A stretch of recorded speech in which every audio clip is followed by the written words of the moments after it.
Viral ngayon sa social media ang sikat na vlogger na si Zainab Harake.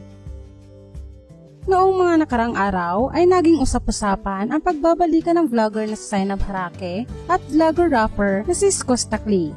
Naging malaking usap-usapan noon ang paghihiwalay ng dalawa dahil sa viral live video ni Zainab Harake tungkol sa paghihiwalay nila.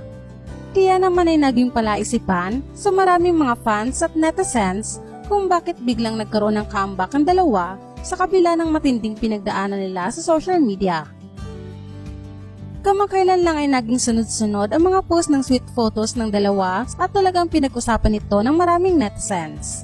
Ngunit ngayong hapon nga ay binigla ni Zainab Harake ang maraming netizens nang ipakita nito sa publiko ang pagkukumpirma ng kanyang pagbubuntis sa baby nila ng vlogger-rapper na si Skostakli.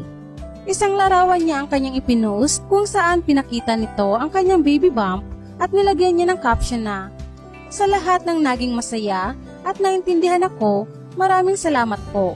Hindi niyo alam paano niyo napawi yung ilang buwan kong iniiyak. Sobrang saya ng puso ko and excited ako para sa magiging baby namin. Good vibes na lang, pangako. Happy birthday to me. Hashtag 18 weeks.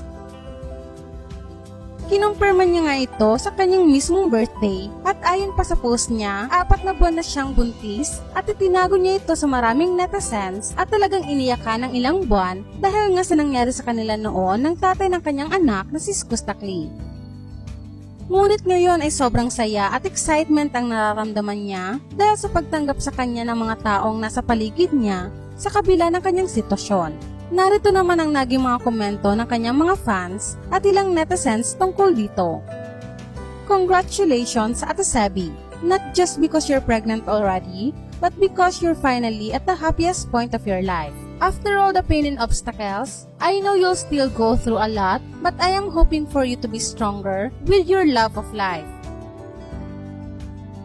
Everyone must see this vlog before you judge them.